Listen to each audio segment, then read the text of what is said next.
Perfect. So hello and welcome back to another episode of Finlay's Roundup. Recapping, I suppose, on it was a stellar weekend's National Hunt Racing, Colm Finlay. You were down in Adare Manor, I believe, with JP McManus, living up your best life. But first question I want to ask you is, who's those beautiful horses in the photos in Leshamstown Manor behind you? Well, this one up here, this is Delamy, former Godolphin horse. This one over here is Monjou. And these three horses here are just three generic racehorses painted by an artist called S.V., whoever he is. Fantastic. And how was your weekend down with JP? Look, that place is something else now. Look, I kind of figured at the moment what's happening is I'm paying SAS, they're paying the HRI putting up the prize money, and JP's winning it. So I said, look here, let's just cut out all the middleman. I'll go straight down to my Adare Manor and just deliver it straight into JP's wallet. So, but look, on a more serious note, it's some hotel. It's a beautiful spot. Highly recommended. And the food, the Oak Room food. Oh God, I never had a dinner like it. I absolutely licked the pots out of it. Lick the pot. Your cooked cubes. Anyway, listen, we'll start on Saturday, I suppose. Where better to start than, I suppose, Altior versus Cyrname. We discussed it on the podcast on Thursday night, and it developed, I suppose, into a bit of a cat and mouse race, I thought, Colm. Cyrname, I suppose, he's been put up a few pounds actually just by the BHA for his win. What was your take on the race? And I suppose going forward to the King George, would you be with either of these two? Well, first of all, my initial reaction after the race is I think we all owe the handicapper in the UK an apology. I think a few of us, and myself included, we all came in going, How are you giving this horse a handicap mark higher than Altior? Look, and the betting kind of went that way as well. I think everyone piled in the day. Altior went off 1-3 and Cyrname went down 5-2. When I turned on racing TV, I was kind of shocked by how much money had come for Altior. I think a lot of us were kind of going, you know what, we're going to stick to the form book here and kind of ignore the kind of leaps of faith that was required to make you want to put Cyrname ahead of Altior, because there wasn't really that much of substance on Cyrname's form book in comparison to Altior's to make me able to convincingly argument a reason for going with him. But look, I think he got out in front. As you said, it was a bit of cat and mouse, but look, Altior never really looked like getting ahead of him. Like we talked last week about how Altior is always a horse best back and running. Maybe sit back and back him at 2-1 or put him in there. He hit that 2-1 or 3-1 very, very early in this race. And I don't think he really went in shorter than, say, 7-4, 6-4 in running. And I think that's probably a tribute to Cyrname, his running style. He ground him into the ground, and I think he was good for the win. Yeah, I have to say a question, I suppose, how fit both horses were and how good the race, as I said, cat and mouse. I think Altior, he went off 1-3. You mentioned, obviously, about backing him in running. That's given, I suppose, the style of running in previous races. But the one thing I'd say is going up and trip to 3 miles, Cyrname. My take on the race is, I suppose he was slightly tying up at the line, and I'm just given his style, I would have thought maybe back to 2 miles, and obviously going right-handed as well. It seems to be key to him, but I wouldn't be rushing now to back him for any King George. I think it was 9-4. Quoted Colm with yourself afterwards, BetXS. I definitely, and I wouldn't be rushing to back Altior. Even everyone, I suppose, you have all the clever pundits saying, "Oh yeah, before the race, Sir Altior will be back to 2 miles. Great price for the Queen Mother." Couldn't have him for any race between now and the end of the season. He's getting on. He's not getting any younger. The race was there for him to go take a bit of scruff at the neck. Obviously stepping up in trip. Everyone thought would suit. But there's something just not quite the same with Altior. And if you look back at his form last year, he, you were all you guys, yourself included, Colm, speaking on the podcast on Thursday saying, "Oh, Altior, 19 wins." How many of those 19 wins? I was Altior's biggest fan, but he picked up a couple of soft wins, I think, last year. And just my initial reaction after the Queen Mother last year was that. I'd be, I suppose, taking him on this year. Not getting any younger, as I said already. 9-year-old now. You had your opinion, actually. You spoke to me after the race on these 9-year-old horses, or horses, I suppose, getting on. Do you want to share that? Well, look, I am an absolute ageist in all forms of sport. If you're like a 33, 34, 35-year-old soccer player, I think you're gone. Your career's over. Likewise, if you're like a 9-year-old horse, to me, that means you're like 32, 33. There's some good days left in you, but the trend is definitely on your downhill. Like Altior is going to be 10 in about 4 or 5 weeks' time. Look, I think these horses are definitely at two different parts of their kind of career cycles, and that has to be factored in as well. Like I think 100% I'd agree with you there. Going back to Cyrname for a King George, look, Nichols came out after the race and he did mention right-handed a couple of times. So the Kempton track obviously ticks the boxes in that regard. A proper stare, I think, will put it up to him a bit more in the closing stages. And look, here, the one thing we'll say, and look, we'll get to Lostintranslation, I'm sure, in the wellness of time. But if we can get all these horses to this year's King George, God, the Christmas turkey stuffing sandwich will go down well. Watching that race at 3:00 in the afternoon, I tell you, I really hope that he does take his chance in that race, because it just brings such an interesting component to the race. This kind of unknown, absolute animal of a horse who's done everything so far at Ascot, at Ascot. Let's see him have a go at the King George and take it from there. And the one thing I'd say about it is, if he does go into King George and wins, should he not really have ran in the Betfair at Haydock and taken on the £1 million challenge? It kind of that kind of doesn't weigh up in my mind a small bit. It would have been more logical for them to do that. Like, I'm not too sure why these horse racing trainers are not pursuing this £1 million challenge more relentless, because that's 3 Gold Cups worth of money, £1 million. And if I was an owner, I'd be saying to Paul Nichols, Paul, stick him in there. If you're going to the Gold Cup in December, why not put him into the Haydock Betfair Chase on Saturday? But look, I suppose maybe felling Altior is a good first step.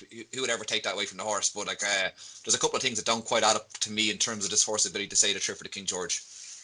Absolutely. No, I would be in agreement with yourself, Colm. And speaking about the £1 million bonus, Lostintranslation. I suppose was all over him for the race. I wanted to believe, I suppose, that he was going to be the next big thing, and I think he's put himself bang there in the Gold Cup mix now. He's obviously favoured in the aftermath, and the best price you can get him for the King George now is 11-4, actually, Colm, with yourself. So what I love most about Lostintranslation's performance at Haydock was, I suppose, how he's proved his versatility now. We know the likes of Lostintranslation, and we saw him at Carlisle letting fly at his jumps, 2.5 miles. I'd say if he went back, I think he won over 2 miles. If he went back to 2 miles, he probably wouldn't be out of place in a championship race. So we know he makes the most of his jumping. But Robbie Power obviously holds him back, sits him in fourth the whole way around, nice and easy, sort of just letting him, giving him every chance. He proved his stamina at entry last year, but I suppose people were crabbing, saying basically he's so exuberant at his fences. How is that going to, I suppose, stand him in good stead at the end of a tough 3 mile race? Well, he proved it. He proved it in spades at Haydock on Sunday. His stamina, his versatility, stamina. He was hitting the line harder than anything. Bristol de Mai, Ronan Groom obviously said it the other day. If he beats him, he said he should be 6-4 for a Gold Cup. Can't help but agree. And in the aftermath, he goes 5-1. And I've had a 5 point. 5 points is the most I have on anything, Colm. And I went 5 points on the nose. Lostintranslation for the Gold Cup. I've no problem saying I'm fully in his camp, and I'd be expecting him to take a lot of beating at Kempton as well. Obviously, I think the Gold Cup will suit him more. Big gallop and track. But Kempton, I think, Cyrname is probably between the two of them. But don't rule out Clandazobo either, who's 5-1 and has had his prep at Down Royal as well, and obviously the winner of it last year. So, but that's as far as, I suppose, as I go. Yeah.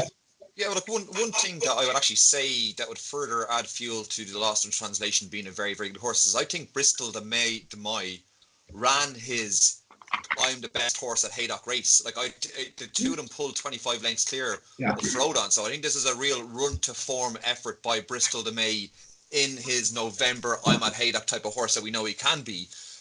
Look, I thought Lostintranslation is incredible. He's a beautiful jumper. My first viewing of the race, I did think to himself and Robbie Power probably fell a small bit out of kilter on the second last. People can go back and have a look at that again. I thought Lostintranslation see the stride. The Robbie Power didn't quite see it. But look, I think he turned them off beautifully down the back of the field. He let Bristol de Moy do the donkey work up front. And look, he's right in the picture. Look, I haven't actually looked at the Gold Cup anti-post betting since then. So what price did you say he was? What price is he now for the Gold Cup? So his best price still 5-1, but I just think, I suppose, given the fact that that's the way he's going, he's obviously going to improve as well. Beating Bristol de Moy at Haydock, I think was one hell of a performance. And to go, like, if he lined up on the day 9-4, if the race was run tomorrow, what price would he be? So you obviously are taking your chances anti-post. But I just think 5-1. I think he's as good of I haven't been as excited about a Gold Cup contender this early in the season in quite a while. Yeah, look, I think the other thing is the reverence with which the Tizzards hold him in has to account for something as well. Because if we're going to conduct a post-mortem on our podcast from last week, like why was Ronan so sweet on Bristol de Moy, and why I'll actually even put my hands up. He actually put a bit of doubt into me when he came out there with his robust statements on Bristol de Moy. I kind of went back and looked at the form because like, Jesus, I can see the angle that Ronan was taking on this horse. Yeah. But you have to kind of give the scope for this novice who's kind of done stuff and his trajectory is kind of going up along here. Fair enough, Bristol de Moy was somewhere up here, but we kind of all thought that no, this horse is a bit better, and I think he got there in the end. But look, I think 5-1 is a bit fair for the Gold Cup. I would be reluctant to get stuck into him shorter than that because it's a long way out. The King George will be an interesting race now because you call it a couple of leading contenders there. We got Footpad. Jesus, he'll be another interesting mix into that race as well there. We have the makers of another gem there. Look, I'm so looking forward to Christmas racing already. I tell you right now, I'm just licking the lips here, kind of going, I'm looking forward to this Champ.ie podcast live from Leshamstown Manor. Colm Finlay with the PJs and the mince pies, and Barbara handing out the glasses, the little baby Guinnesses as well. So I'm actually looking forward to that probably more than the racing itself, Colm Finlay. And you're going to give us a date about that on Thursday on the podcast. But we might look a little bit ahead at the end of the Finley's roundup, but just probably the most impressive performance for me and the performance of the weekend came in. Wait there, don't say it. I want you to say it on a count of 3, and I'm going to say the same time as you, and I guarantee we'll say the exact same horse. So 3, 2, 1. If Laurina. the cap fits. Oh, I thought you were going to go with Laurina. No, if the cap fits, Colm. I fully expected him to need the run, and I'd say he probably did need the run, but he still won. At Ascot in the Coral Hurdle, it was the 240. Call Me Lord. He was obviously given £6 to Call Me Lord. They're both rated the same 160. But if the cap fits, obviously, he was better last year, stepped up in trip. He was the winner of this.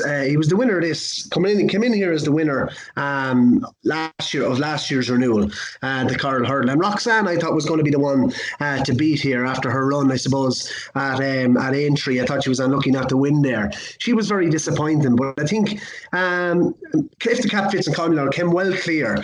If the cap fits, he kind of hit his flat spot and running, but stayed on, obviously stronger than anything else. But I thought first time up, that was a smashing performance, and I think we can look forward to a clash between himself and maybe Paisley Park, who's out next weekend in the Sayers Hurdle at basically next time out for if the cap fits. So I think he will. I think he'll come on a lot for that, and I think. I've made that point a couple of times that I think he's going to be one of the leading stayers and will serve it up to Paisley Park this season. I was very impressed with that. There was one other horse column I just wanted to mention quickly at Ascot, was Soaring Glory in the bumper for Jonjo O'Neill. Basically, he won a bumper. He won a bumper previous to this. He's a Yates. He's a Yates horse. Fame and Glory. He's Fame and Glory horse. He won a bumper at Warwick. But Jonjo, I think, has been Jonjo Jr., sorry, has been sweet enough in the previews on this horse as well. Pulled very hard throughout the race, but literally when he was given a bit of rain, he was gone. Out of picture. And I think he's 20-1 for the champion bumper. Definitely a horse. Kid Commando. That was the horse. He actually trashed him. I fancied Kid Commando in this bumper after his win at Fontwell. Soaring Glory absolutely blew him apart in Ascot, and definitely one that's gone into my tracker anyway. Yeah, well, look, you're reading the quotes there from Jonjo O'Neill Jr. after the race there. They think the world of this horse. That has to be respected, because the yard wouldn't be typically associated with getting many bumper winners, so that when you do have one, you want to stand up and take notice. And look, he was definitely very, very impressive on the day. Just quickly going back, one thing on If the Cap Fits.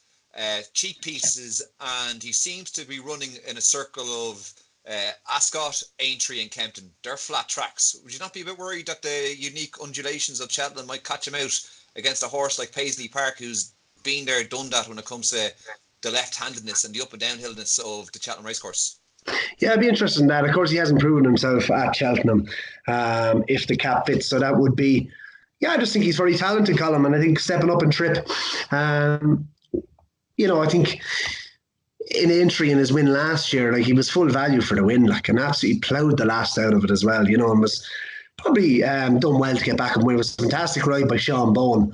But yeah, no, I'd be very much on his side going forward. Anything else on Saturday, Colm, across the cards? Look, sure, we might as well throw a quick eye on Gowran Park. The horse we'd mentioned a few times before, Franco de Port, won the Ladbroke Novice Hurdle there. Yeah. I describe him as workmanlike. He kind of ran in such a way that I felt like a further distance would probably suit him, so he'd be probably going for the Neptune Novices, I would have thought, based upon my viewing of that race the other day there. The ground had cut up pretty poorly at this stage. I think they had run 2 maiden hurdles over the track already, and by the time we got to that one, it was very, very mucky. Six Shooter didn't really jump. He particularly jumped the last on the first time around poorly, and he jumped the last pretty poorly the second time around as well. I wouldn't dismiss him either, but Franco de Port was quite impressive. He's probably not going to be a Supreme Novices horse based upon that initial viewing. And of course, we'd have to make a reference. I talked to it already, and I thought that what you were going to say was going to be the performer of the weekend, Laurina. Very, very assured beginner's chase there. I thought she was very, very tidy. Beat a solid horse there in Manila Indo by 8 lengths. Can I stop you there? Can I stop you there? Yeah. About Laurina, because I suppose this is the argument I tend to have with people when Laurina's name is mentioned. Some people think she's slow. I think she's quite quick. I think Willie said in the aftermath, he commented in the aftermath of the race saying that she was. Yeah, he doesn't think she's short of toe. Her jumping was a little bit, I suppose, she was careful at 1 or 2. And like, she wasn't your typical, we saw foot pads. She wasn't over fences, an Arkle horse for Willie Mullins. Like, she wasn't absolutely pinging fences, but she was lovely and tidy, careful, as I said, at 1 or 2. To me, the faster the go, the better she'd probably be. And I would probably see her in the Arkle picture now on the aftermath of this. And I've taken a bigger price, but she's 3-1 now for the Arkle. But I don't know what your thoughts are, whether what trip she'd be probably best seen. Yeah, well, look, I suppose at this point in time, we've only seen a beginner's chase, and I think they could probably go either direction. I thought that was a heavy ground 2 mile 3 furlongs, which usually makes me feel like that the race is probably something like a 2 mile 5 furlong race on good to soft. Look, I presume as part of the decision making in regards to this horse will come down to how Willie's stocked in all the other categories. The one thing I will say is I think the Arkle has a bit more prestige to it than the JLT. That's my own preference. I'd rank that race a slightly higher. So if you wanted to get one for the mantelpiece, you'd probably put it in the Arkle. Like, who else have you really seen in the Arkle? Like Fakir Dudary's. Look, he was impressive in Navan there a few weeks back, though. The Arkle's actually they're not really piling up for the Arkle so far at this stage in terms of leading contenders. So that might be probably the logical pack for her, yeah. But look, I think you'd be kind of guessing, really, would it be the JLT at Arkle? Because I think she's at that distance now where she can go either direction and you can make a case for her in either race. Yeah, I think both races are probably open to her. We'll see next time out what she shows. Colm, just you were speaking about Gowran. Franco de Port. Yeah, I thought he was workmanlike enough. But easy work impressed me. I was up at Down Royal when he won his bumper. Jigginstown horse for Gordon Elliott. He beats Mount Leinster here. I suppose brought into the race decent bumper form. excuse me, from last year. Now, he's probably one that's going to go under the radar because obviously if you're Envoy Allen's, your Andy Dufresne's, your Abracadabras, your favourite horse. And obviously, yeah, so Gordon has played, he's well stocked as you pointed out last week in the novice division. But he's one that might go under the radar. That's easy work. I know they like him, and he went in here at Gowran Park. Yeah, the other one, sorry, on to Sunday at Navan. The horse in the bumper. Big, bad, and beautiful. This is some engine, this horse. Jamie Codd loves her. I think she was quoted even before the race. I think she was quoted 25-1 for the champion bumper. Not sure if that's the route they're going to go down. She could probably jump a hurdle now if she wanted, or if they wanted to go that route with her. But she's one definitely to keep on side wherever she goes next, Colm. She's won the list of bumpers. She's won 2 bumpers now, and one at Gowran as well. So. She sounds a bit like Andy Dufresne in the regard that she doesn't do anything really back at home in the gallops, and I think that's what Gordon was a bit, I wouldn't say unsure about the horse now, but he wasn't as kind of taken by her as Jamie Codd was pre the race at Navan on Sunday. But she was like very, very impressive, and you think that they'll find a good race for her. Would they keep her to Mayor's Company? You reckon? I think there's a Mayor's listed bumper at Cheltenham in January, which might be a battle race for her as well. I'm trying to think where else they might end up with this horse, but look, it's hard to do. She's a mare, isn't she?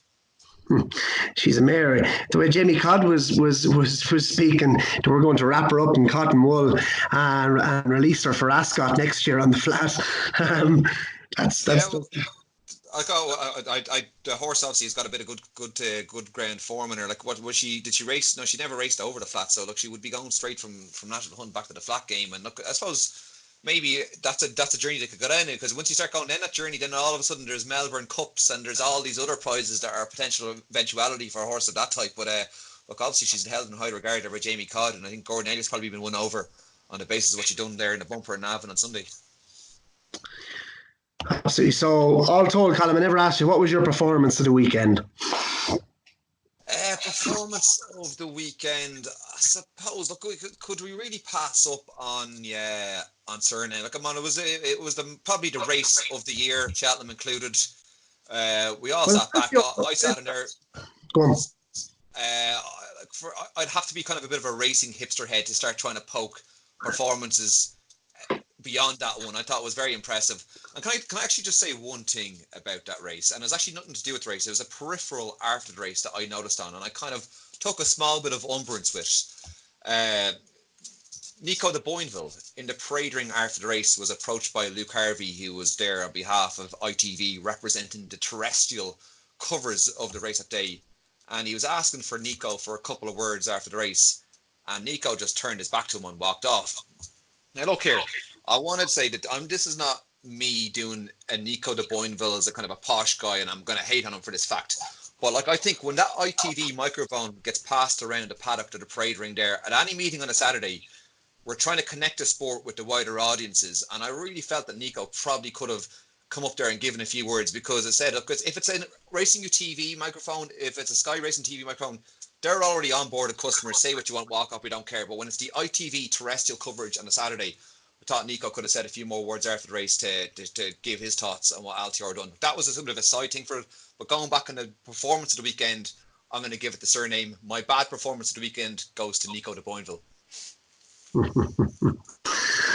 Fair enough. Actually, just wanted to mention very quickly, and I'm just going back through one thing I wanted to say was the horse that you put up, actually, a lovely horse for Tom Lacey, won a bumper, Glory and Fortune, Colm. Yes. He was badly hampered in running on Saturday morning. The Banner King Rebel wins that race, who comes out, I suppose his bumper form from A3 last year, he finished second to McFabulous. McFabulous hasn't done anything since, but below, the rest of the horses in that race, him included, the form it looks quite strong. But definitely wanting to keep on side as well, this Glory and Fortune for Tom Lacey. Yeah, no, looking forward to possibly seeing that horse creep into some kind of handicap at Cheltenham Festival at a good mark. And look here, hopefully, Barry, we can keep this between myself and none of the Champ.ie podcast listeners are going to go vandalise that price on us if he goes there, because he's going to be very lightly raced. I'm not too sure if he has a handicap mark now, or does he need to run again. But like, hopefully we can keep this between ourselves, Barry, and not tell anybody about it, and actually steam into him at the Cheltenham Festival. So I got Lixer the Nuts and Its Glory and Fortune. Well, he's only a 4-year-old as well. I think he's had his issues, but definitely a horse of high quality. I think up in trip as well, Colm. Obviously, this was at the minimum distance. It was over 2 miles at Haydock, but I think up in trip, I think he's a horse of good of high class and a glory and fortune. I suppose anything we're going to be back previewing on Thursday night for the weekend's race, and obviously we've the Hennessy with the Labrooks Trophy, which was the Hennessy. We also have Fairyhouse, of course, on Sunday, and we have the Fighting Fifth at Newcastle as well. Anything at this early stage in the week, Colm, that I suppose is tickling your fancy? Well, look, I've been trumpeting the Royal Bond at Fairyhouse from about a month out now. Look, I have to go have a look at the provisional entries from this, but I presume all the leading protagonists that we've been talking about, the Envolens, the Abracadabras, the maybe, I'm not sure if Andy Dufresne has made the cut for this race as well there.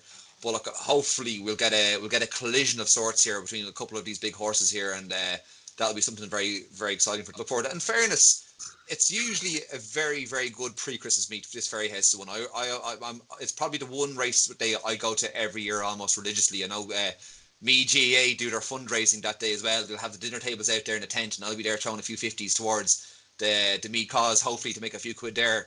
But no, look, that's something that I'm particularly looking forward to. And look, the Fighting Fifth, Bouva d'Air kicking off his season there. Look, that'll be something to look forward to. I kind of, in a weird way, want somebody else to come along. Bouva d'Air, we've seen you. Look, just go away. Let one of these novices come along here and show us something new in Champion Hurdle. I'm ready for a new story there. The Hennessy, that's always a classic race. That's for me. I know the Bet Victor Gold Cup there, we've seen a Cheltenham a couple of weeks back, is a lot of people's big opening handicap of the season. But no, this ex-Hennessy now, Ladbrokes or whatever it's called now, that for me is the real first big fat staying chaser handicap of the year, and I'm looking forward to that one too. Any more bets in Ladbrokes with their lovely tin betting slips? Well, I will have to now watch my wallet now, because I had that bet there on Lixer the Nuts. There's a couple now I've been kind of eyeing up. I'm not going to tell them just yet, but you know, Barry, when I do pull the trigger, I'll have the betting slip like this in front of the screen, and everyone else can see it. So I'll have all of my anti-post bets there for everyone to see. Fantastic. Well, just as regards next weekend, I think the Royal Bond, see Keith Donoghue came out today in his blog for bookmakers.com and said basically the Abracadabras he's a horse, I suppose, that could, give Envoy Allen a lot to think about on Sundays, this Royal Bond of his hurdle. And let me just let you in a little secret. Last year after the Cheltenham champion bumper, Colm Finlay, myself and obviously a couple of lads, you have a couple of drinks taken and you get a little bit brave and that. And I wasn't Envoy Allen's biggest fan, because it was after, I suppose, piling into Blue Surrey at all sorts of prices in the weeks leading up. But I'm not convinced on champion bumper form myself personally, anyway, going forward as novice hurdlers. That's a whole different debate. But he asked me basically, one of the guys, would I take a bet basically, or would I take a bet on him to win any Grade 1 race over hurdles this year? Because he obviously was talking about it with a couple of drinks or whatever. And I did, so I laid the bet. So I'll be, I suppose, hoping that Abracadabras can put a halt to this Envoy Allen train on Sunday. But I suppose that concludes. Yeah. So just one other thing I think is worthwhile. I know we're going to preview this on Thursday, but the Drinmore novice chase is looking pretty good as well. Sam Crow against Fakir Dudaries. That's another juice. Yeah. Look, we're going to have to go to Fairyhouse on Sunday, Barry. I think we'll have to get down there and see some of these animals in the flesh. Think so. Think it's on the cards. We'll be back on Thursday night, but that concludes Colm Finlay's roundup for, I suppose, a third week on the trot now. Colm Finlay, you're enjoying this? Well, look, I tell you, I just had my first 2 pipe openers now, and I'm just kind of getting into the flow of things. So, look, hopefully we'll keep her going, and this will be a fixture on the podcast going forward. I'll always make myself available to you, Barry. Fantastic. Brilliant. Well, that, I suppose, wraps it up. So we'll be back on Thursday night previewing the Hennessy, the Fighting Fifth, and I suppose the Bar 1 Racing Festival. Or it's a one-day event. The Bar 1 card on Sunday at Fairyhouse. So that's it. All right, talk to you again, Woody. See you. Bye-bye.